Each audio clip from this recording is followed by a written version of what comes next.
Well, the idea that Big Brother is watching is nothing new. These days, the technology goes far beyond the small and silver screens. Businesses are monitoring remote employees. Modern vehicles can track your every move, and CCTV cameras are commonplace from the city to the suburbs. So where do we draw the line between privacy, safety and 24/7 observation? To explain, we welcome back futurist and author Michael McQueen. Always great segments. Hello, Hi, mate. Michael. Good morning. Recent headlines suggest that remote employees, people who work from home, are being tracked by their bosses. There's got to be some boundary. There's got to be a line here somewhere. Yeah, well, and it's happening so much more than we think. So about 2/3 of companies say they're surveilling their remote staff. Often it's things like your keystrokes or the websites you're visiting, how long you're logging on or logging off to do work.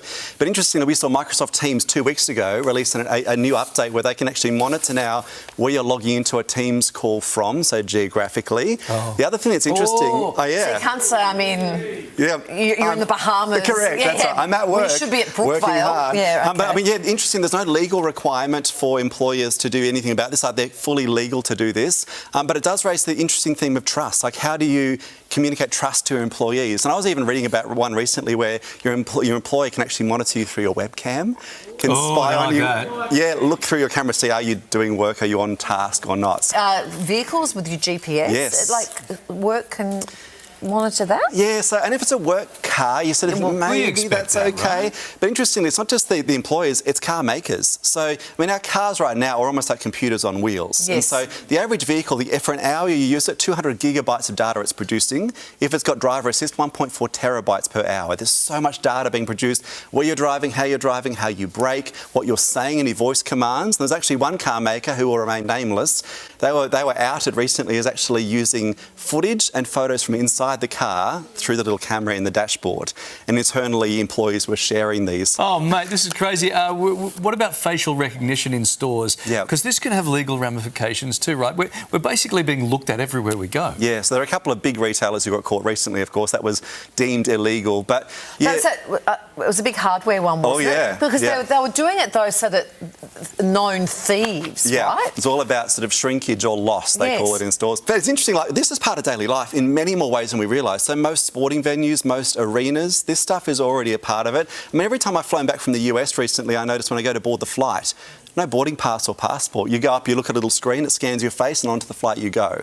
And I saw a really funny example of facial recognition being used. So Burger King were using an example where you could walk up to the counter, it would scan your face, would figure out how hungover you were, and then you could get a discount on your meal based on how badly they thought you needed that very greasy meal at the time. I thought you were going to say, it looks at your face and says, no, you can't have a double stack. Yeah, that's right. Step away from the fries, madam. CCTV cameras are everywhere, and we're not just talking street surveillance as well. Yeah.